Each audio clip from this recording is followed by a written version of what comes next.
Okay. So, hi everyone. Thank you so much for joining me today. My name is Jenna Wood, and I am one of the dietitians here with the Giant Company.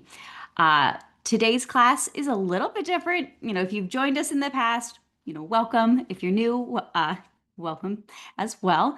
But today's class, we've done them in the past, but we haven't in a bit. So for our well-being connection, we have a kind of a no fool to go with the April Fool's theme.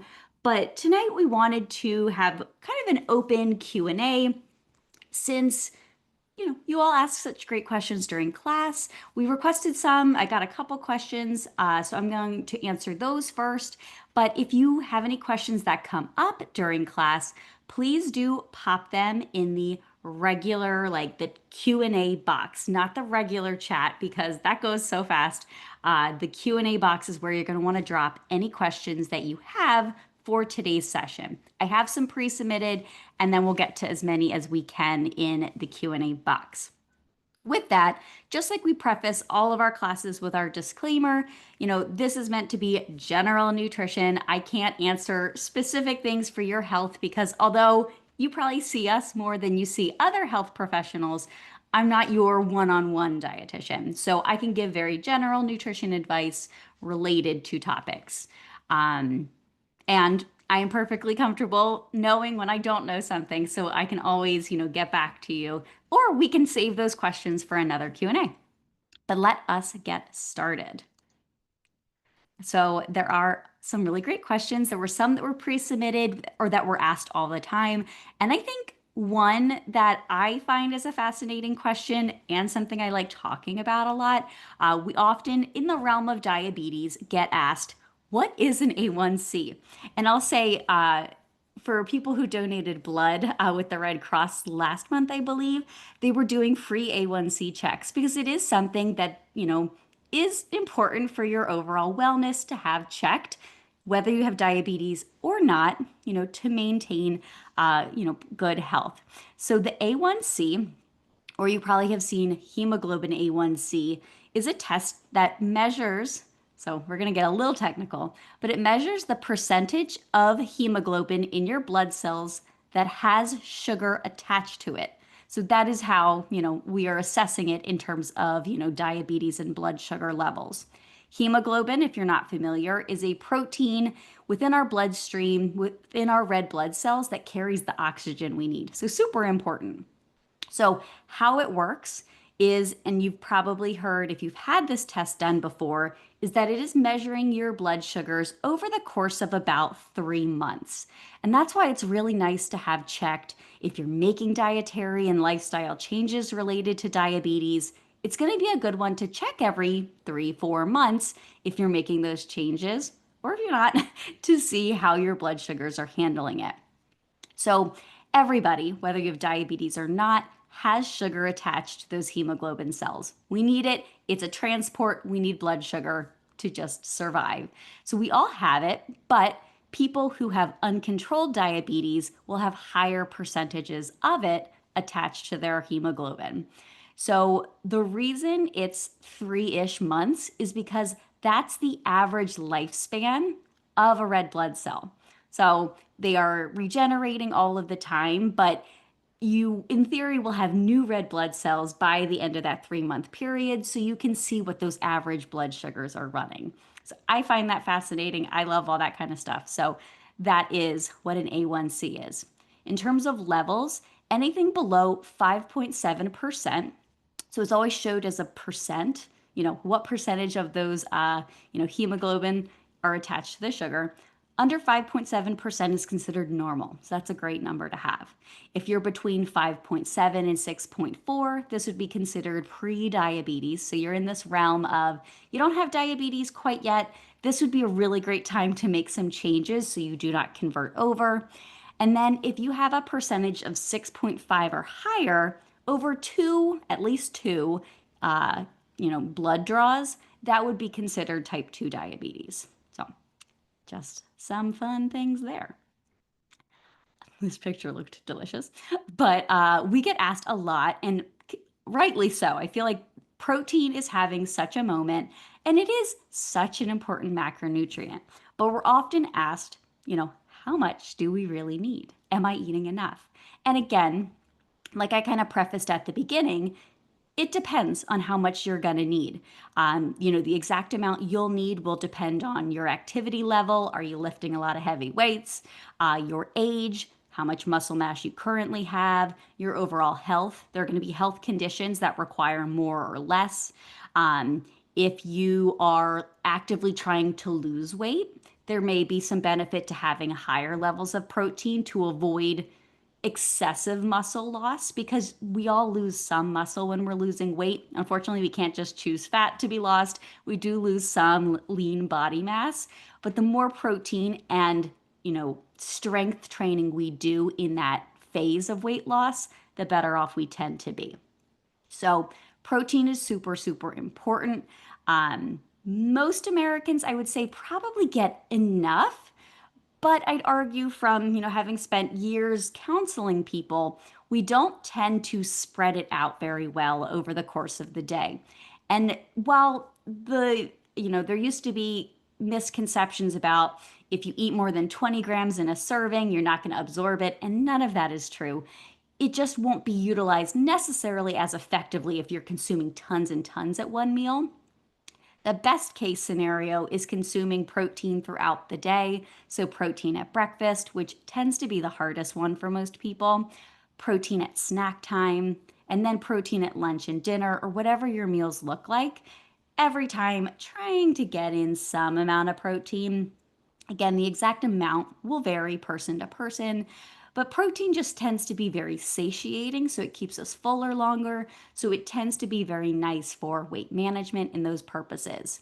Now, the RDA, which is the recommended dietary allowance, tells us that we need about 0.36 grams of protein per pound of body weight. So you can get your calculator and multiply your body weight by 0.36. Now, this is the amount that you need to prevent a deficiency. So it's not, the highest level. This is like the lowest amount you'd want to consume. And you'd very likely probably want to consume more than that for overall health and wellness. So that tends to be kind of what I recommend baseline. So that number would be about 54 grams for somebody who weighs 150 pounds. That is kind of on the lower side, but I've seen things like, oh, you need to eat a pound or a gram of protein for every pound you weigh. So that same 150 person should eat 150 grams. And if you want to do that and have no kidney issues, totally fine. It would be very difficult to maintain. So, not really recommended for most people unless you're like an extreme bodybuilder. Now, we got this question submitted a while ago just in our email, so you're always welcome to reach out to us if you have one-off nutrition questions. We love being a resource. That's why we're here, especially when it comes to foods. So somebody asked, is it dangerous to consume potatoes that are greenish in places? And again, I love this question. And the answer is probably going to shock a lot of people. And the answer is technically yes. You don't want to be consuming potatoes that have a greenish hue to them. So it can be harmful in high doses, but every person's going to have a different dose amount that might be troublesome. Consuming green potatoes, of course, you're going to always want to cook them. You don't want to eat raw potatoes, but eating cooked green potatoes can cause a lot of upset stomach, diarrhea, possibly headaches, and, mental fog. So high levels, not very great. There are things called, there's one called solanine. There are different types of really toxins that can develop within the potato if they're overripe. So if they're stored incorrectly, so that's another recommendation. You get the potatoes home, you very likely want to take them out of the packaging that it came in, because the plastic bags can hold on to a lot of moisture and heat. Not very good for potato storing. So storing them maybe in a nice basket or in a paper bag potentially that can breathe a little bit better, or a mesh type bag would be better, because as soon as it starts to turn brown, or not brown, they are brown, it turns green. This can showcase that it's developing those toxins. Now, the green hue itself is not what's harmful. The green hue is actually chlorophyll, which is found in lots of green fruits and vegetables. That's perfectly safe. naturally occurring. But at the same time, the chlorophyll is growing, so are the other not so great compounds. Also, if your potatoes start to sprout and have little eyes, it also can indicate that it has higher levels of these glycoalkaloids, which again are things we don't want to consume. You can't cook them away because they're inherently in there at that point, and cooking will not, destroy them. And you can't cut away the green either because the green is not the problem. The green is just kind of showcasing you that the potato is not in a great state right now. The alkaloids and things are probably throughout the entire potato. So, a great question. If you happen to find a green potato chip in your bag, probably not going to harm you if you eat one, but not something you want to eat consistently. So I thought this was an amazing question and probably not something a lot of people think about. Let's see what other pre-submitted. Oh, I like this one. So, is it okay to drink coffee on an empty stomach and first thing in the morning? So there's a lot of yes, no, maybe related to this question as well. So it's probably not in your best interest to just start the day with coffee and nothing else. Um, is it going to be necessarily super harmful for everyone? No. But there are a lot of reasons why it maybe shouldn't be the only thing you drink on an empty stomach. So, coffee in and of itself, especially depending on the type and the brew method, can be really acidic. And so, if you already have issues with acid reflux or nausea, indigestion, throwing something very acidic onto your stomach with nothing else as a buffer could potentially exacerbate some of those symptoms. It might not for everybody. And if you're adding some milk or something like that, it probably will help, alleviate some of those acid issues, but maybe not. Additionally, on an empty stomach, that caffeine that's within the coffee is going to be absorbed much more readily. Same with like you think about alcohol. If we have nothing else on our stomach, the caffeine is going to be absorbed really, really quickly. That might be a positive for some people. For other people, especially if you're more sensitive to caffeine, this can make you jittery faster, cause anxiety in that moment. So, again, maybe not the best thing to do by itself. Uh, Otherwise, sometimes on social media and different things, you'll hear about cortisol levels being elevated if you drink coffee on an empty stomach with nothing else. In theory, this is true. Our cortisol levels are higher in the morning. It's just one of the things that kind of is part of the wake cycle. And then they tend to taper off throughout the day. Caffeine, coffee can spike those levels a little bit, not, in any discernible amount, but in theory it could. It wouldn't be the main reason I would stop doing it. One other reason I don't always recommend coffee without a meal is that coffee can act as an appetite suppressant.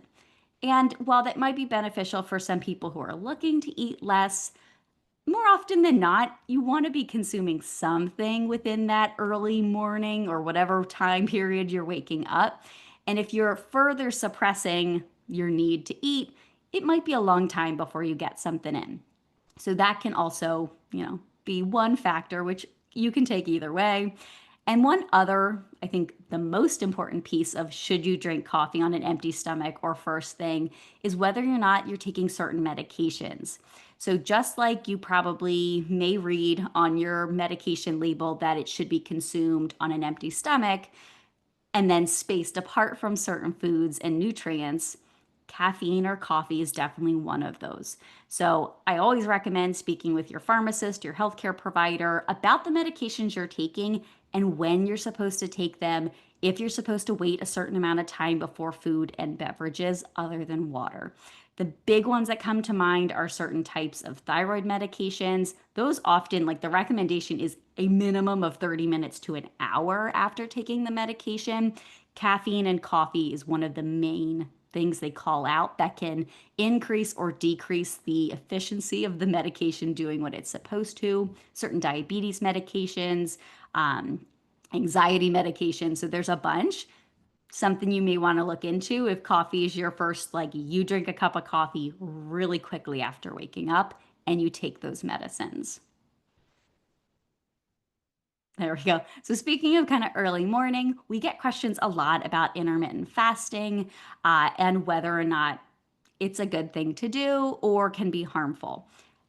And just like everything else in nutrition, the answer is always it depends. And so I like to kind of say intermittent fasting or time restricted eating, or time restricted eating is another form name for it, can be really helpful for some people and really harmful for other people. So, intermittent fasting is a type of eating pattern that focuses on the when you're eating and not the what you're eating.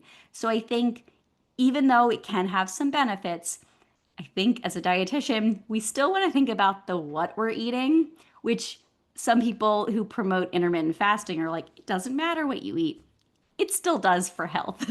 So, with that in mind, there are also the proponents of intermittent fasting say it's a more natural way of eating because as we evolved, we didn't have the convenience of a Giant or Martin's right nearby. We had to go long periods between, when we hunted and gathered food. Is that the best reason for doing it? Not necessarily, but it could be if your sleep wake cycle and eating patterns, are conducive for this. There are also so many different types of intermittent fasting or time restrictive eating. The most common you're going to see, and probably the most easily followed, I would say, is the 16-8. So you fast for 16 hours of the day and you have an eating window of 8 hours. The most common shifts, for lack of a better word, are going to be like 11 a.m. to 7 p.m., 12 to 8, 10 to 6. So you wake up, you don't really have anything. Some, this goes back to the last question. Some things say obviously water is fine, black coffee and tea are okay. So, again, thinking about what we said about the coffee on an empty stomach, uh, that those things are fine. And then you start eating, and then your eating window ends 8 hours later from whenever you started it. I think some of the benefits, like there are some, it's hard to research, and a lot of the research has been done in animals, which I just think about like a rat, like having to follow these dietary patterns. Um, but a lot of the studies done in humans are short term, but they show potentially benefits in weight loss and weight management. However, you still have to be in a caloric deficit to lose weight. So the foods you're eating still matter in that 8 hour window. Some like clarity, mental health benefits. So it really does depend. I will say it's important to talk with your healthcare provider since it is something, if you're going to do some longer term fasting, like there are some that are, 5 days off, 2 days on, where you eat really low calories 2 days. So, again, there are so many different variations, which also makes it difficult to research. But I think the 16-8 for a lot of people, the benefit of doing it is if you tend to be like a late night snacker, this can be a really great way to kind of just give yourself some rules and guidelines as to, oh, I eat between these windows, so I know I'm not going to have that late night snack. So I think for me, when I was doing more counseling, this is one tool in the toolbox that you can use if it works for you and is safe for you to do. In terms of safety, people with uncontrolled diabetes or people who are on insulin, this would not be the diet for you because there's just too much variability with the blood sugar management. People who are pregnant or breastfeeding, people who have a history of eating disorders and disordered eating. So definitely, there are some people who should not do it for sure, but it can definitely be an option if you want to try it. And this is the last pre-submitted question that I have, and then I can see some in the Q&A, so I'll definitely get to those. But what should I be eating? What is a good diet for cholesterol? I believe we do have some pre-recorded content on our YouTube channel that we can link to in the recap email. But in terms of cholesterol, one of the biggest things you can do for yourself, I'm gonna have three. So one, I would not try to do all three at once. I would shoot for one, make it a routine, and then maybe add more. But the first one is definitely going to be reducing your intake of saturated fat. I know we've talked about this a couple of times in various classes. Some saturated fat is fine, if not necessary, but it tends to be for people who are um, at an increased risk for having really high LDL cholesterol. Reducing our saturated fat can really help. So, this comes from animal products, especially really fatty meats, meats with skin, really low percentages. So, like 93, not 93, 73% ground meats. Uh, those tend to be the ones like poultry skin, so like fried chicken with the skin on it, those types of things. Or if you get a ground turkey, make sure you look for the one that doesn't have skin ground in. That can be one of the highest intakes of saturated fat. We also have fried foods. So, really, any type of fried food will be high in saturated fats. So, those are ones I tend to recommend watching out for. Baked goods, things with a lot of butter, lard, those types of things. If you're looking for leaner cuts, so looking for leaner grinds like 90/10s can be great options, or skimming and trimming off the fat when available. Using, like we've talked about in other classes, things to help extend the meat that you're using. So, whether it be chopped up mushrooms or beans or walnuts or different things can help kind of, you're having the meat, you're having the protein, but then you're also kind of extending it with something that is very low in fat and high in fiber, which is my next point for cholesterol. So, reducing saturated fat tends to have the biggest impact. And again, this is for people who diet affects your cholesterol. Some people, it is very much related to genetics and what their livers are producing. The next one is consuming enough dietary fiber, which I want to say the current statistic is 15% of Americans do. It can be very difficult if you're not paying attention. And sometimes I even recommend tracking how much fiber you're eating because you might be shocked at how low it actually is. And the type of fiber that's best for cholesterol is called soluble fiber.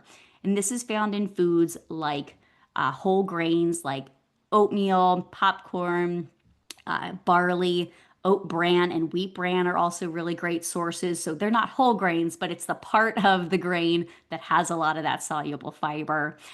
Fruits and vegetables with the skin on when applicable. So things like apples and pears, berries. Artichokes are great sources of fiber. So that is something, the saturated fat piece, yes, super important, like I mentioned. But I think for a lot of people, it's definitely more positive to think about what we can add to our diets. And fiber is just one of those things that we all could benefit from eating more of slowly. So if you're on a super low fiber diet, you want to add that incrementally and drink plenty of water. The last one is eating more omega 3s. So this can come in the best form is going to be those fatty fishes, things like salmon, tuna, mackerel. Those are going to be the greatest. Also, things like sardines, anchovies, which I love. So, those are the best source of the types of omega 3s we need, called DHA and EPA.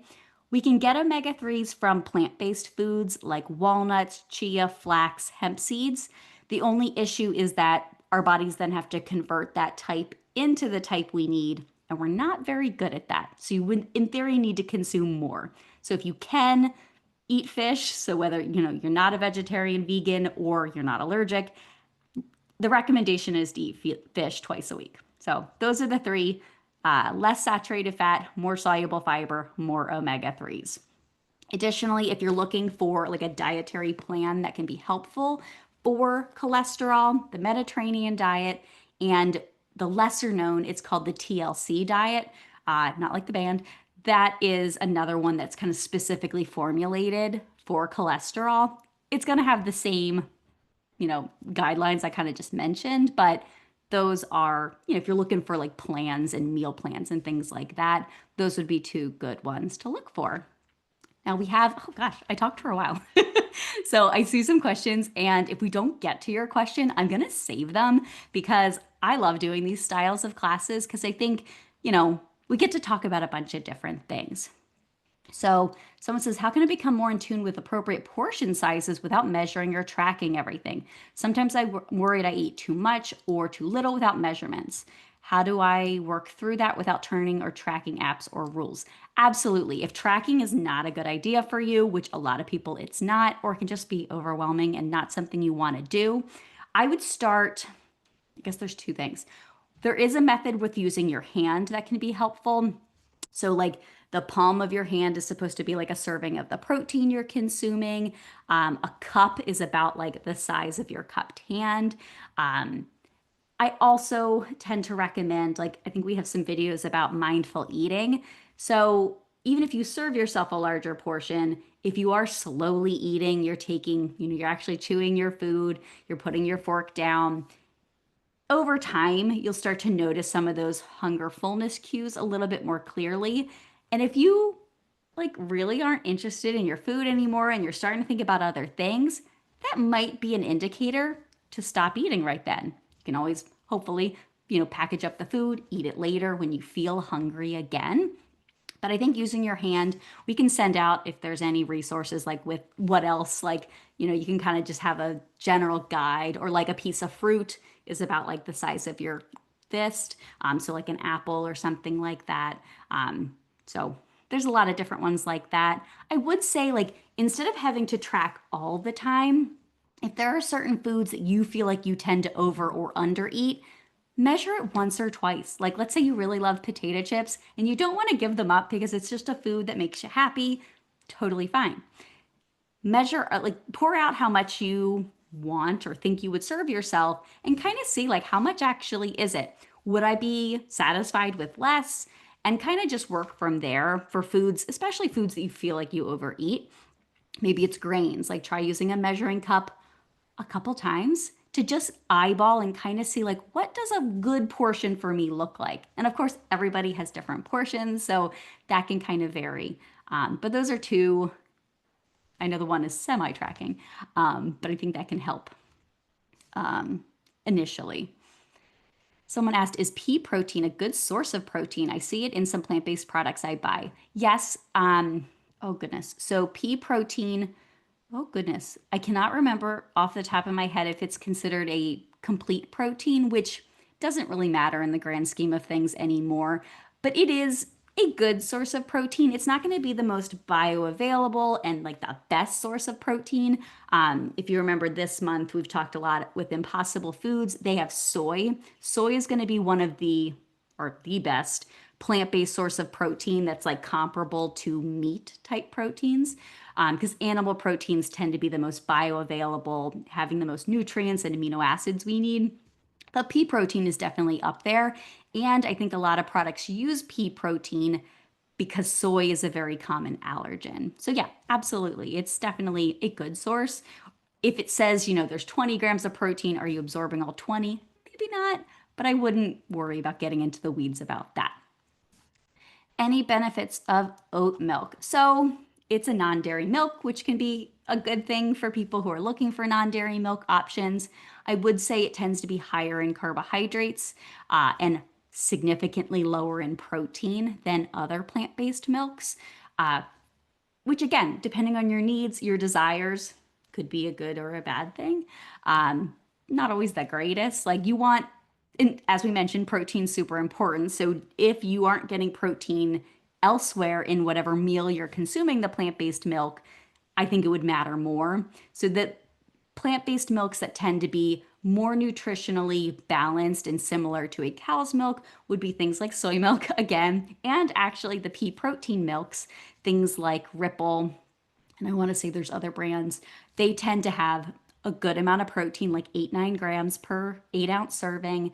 They tend to be fortified with the same nutrients milk is, like calcium, vitamin D, and a little bit lower potentially in carbohydrates than oat milk. But from, a taste and texture perspective, I think oat milk is a wonderful texture, especially for things like coffee creamer. There's a lot of non-dairy coffee creamers made with almond milk, and I just don't like the texture of them. The oat milk ones, it's just so creamy and delicious. So, I think taste is still a super important benefit. So I think there's both sides to that. Let's see.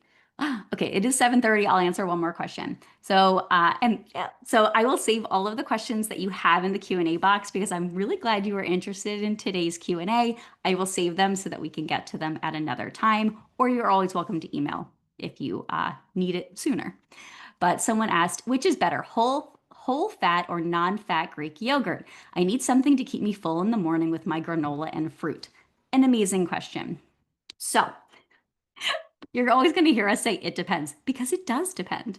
So I would say, like, my favorite, there's a Greek yogurt brand where they have a non fat, a 2%, and a 5%. So that would be kind of like a non fat, a low fat, and a whole milk, which whole milk is really only like 3% anyway. It's like not significantly higher. But the differences are going to be obviously non fat has no fat.